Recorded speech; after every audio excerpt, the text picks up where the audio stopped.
नमस्कार। मैं भूपत भरवाड़ कविता की दुनिया में आपका हार्दिक स्वागत करता हूँ। आज हम अध्याय 3 प्रकृति के चितेरे सुमित्रानंदन पंत की कविता पढ़ेंगे, जिस कविता का नाम है पर्वत प्रदेश में पावस। पहले तो हम इस शीर्षक का जो मतलब है वो आपको समझाएंगे। पर्वत का मतलब तो समझ में आता है। प्रदेश यानी विस्तार, पावस यानी कि बारिश का मौसम या वर्षा ऋतु, यानी कि वर्षा ऋतु में बारिश आने के बाद, वर्षा के आने के बाद पर्वत प्रदेश का जो रमणीय वातावरण है, इसमें जो परिवर्तन आता है, उसका सुंदर चित्रण इस कविता में सुमित्रानंद पंत ने किया है। इसका सुंदर चित्रण आज हम पढ़ेंगे। यहाँ मैंने आपको समझाया शीर्षक और शीर्षक की यथार्थता। अब हम कविता के सार की ओर ले जाएंगे। कविता का सार मैं आपको इसलिए पहले बता रहा हूँ कि बाद में आप कविता को बखूबी समझ सकें। तो इस कविता का सार है, पर्वतीय प्रदेश में वर्षा ऋतु आने पर प्रकृति क्षण क्षण में अपना रूप बदलती रहती है। कवि ने ऐसी ही अपनी एक अनुभूति को कविता में अभिव्यक्त करते हुए कहा है कि पर्वतों पर हजारों पुष्प खिले रहते थे। पर्वत के नीचे दर्पण की भांति एक तालाब था। पर्वत में गिरने वाले झरनों से आने वाली आवाज को सुनकर ऐसा प्रतीत हो रहा था जैसे वे झरने पर्वत का गौरवगान कर रहे हो।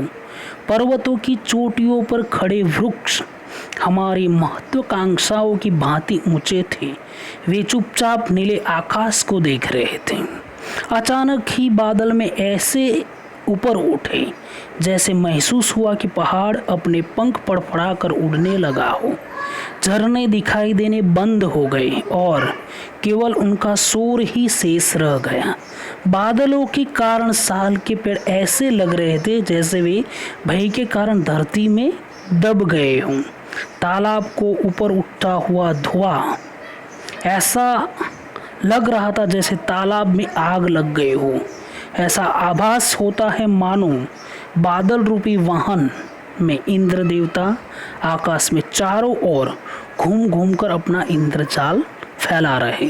तो मेरे प्यारे विद्यार्थी मित्रों, ये कविता का छोटा सा सार था। मैंने पहले आपको इसलिए समझाया क्योंकि आप कविता को बखूबी समझ सके। अब हम चलते हैं इस कविता की ओर। तो पहले इसमें कुल मिलाकर 3 कड़ियाँ है। तो हम पहले काव्यांश की पहली कड़ी पढ़ेंगे, जिसके शब्द पर विद्यार्थी मित्र आप क्या ध्यान रखना। अब मैं आपको कविता की कुछ कड़ियाँ सुनाता हूँ। पावस ऋतु थी पर्वत प्रदेश, पावस ऋतु थी पर्वत प्रदेश, पल पल परिवर्तित प्रकृति का वेश। मेखला कर पर्वत अपार, अपने सहर्ष दुर्ग सुमन फाड़, अवलोक रहा है बार बार। नीचे जल में नीज महाकार, जिसके चरणों में पला ताल, दर्पण सा फैला है विशाल। तो ये है कविता के शब्द। इस कविता की कड़ी के अंतर्गत संस्कृत निष्ठ शब्दों का प्रयोग किया गया है। तो इसको समझने के लिए पहले शब्दों को समझना बहुत ही जरूरी है। पावस यानी वर्षा ऋतु, पर्वत प्रदेश यानी पर्वतीय क्षेत्र, पल पल यानी हर क्षण, प्रकृति वेश यानी प्रकृति का रूप, मेखला कर यानी करघनी के आकार की पहाड़ की ढाल। हाँ, करघनी शब्द आपको समझ में नहीं आएगा, लेकिन मैं आपको बखूबी समझा देता हूँ। हमारे गांधी जी करघे पर ऊन काटा करते थे, तो इस करघनी का आकार पर्वत जैसा हुआ करता था। तो वहाँ जो पर्वत है वो करघनी के आकार का है, इसलिए शब्द का वहाँ पर प्रयोग हुआ है। अपार यानी विशाल, सहस्र यानी हजार, दुर्ग सुमन यानी पुष्प रूपी आंखें, अवलोक यानी देखना, नीज यानी अपना, महाकार यानी विशाल, आकार, ताल यानी तालाब और दर्पण यानी आईना। ये हो गए मेरे प्यारे विद्यार्थी मित्रों शब्द के अर्थ। अभी हम जाएंगे इस पहली कड़ी के भावार्थ की ओर, तो शांति से इस भावार्थ को आप समझ लें। सुमित्रानंदन पंत एक पर्वतीय क्षेत्र का या विस्तार का वर्णन करते हुए कहते हैं कि उस समय वर्षा ऋतु का समय था। ऐसे समय में प्रकृति हर पल अपने रूप को परिवर्तित कर रही थी। ठीक सामने करघनी के समान विशाल पर्वत दूर दूर तक फैला हुआ था। उस पर्वत पर खिले हुए हजारों फूल ऐसे लग रहे थे कि मानो वो पर्वत की आंखें हो, और पर्वत अपनी उन असंख्य आँखों से नीचे तालाब में फैले हुए जल में अपने विशालकाय शरीर के प्रतिबिंब को देख रहा हूँ। वास्तव में उसी पर्वत के पास एक विशाल तालाब भी था, जिसका जल इतना स्वच्छ और पारदर्शी था कि उसमें पर्वत का प्रतिबिंब आईने के समान दिखाई दे रहा था। तो मेरे विद्यार्थी मित्रों, ये है पहली कड़ी का भावार्थ। अब मैं आपको इस पूरी कविता का जो काव्य सौंदर्य है, व्याकरणिक काव्य सौंदर्य आपके सामने रखूंगा। तो पहले इसमें चित्रात्मक शैली के माध्यम से प्राकृतिक सौंदर्य का जीवित चित्रण किया गया है।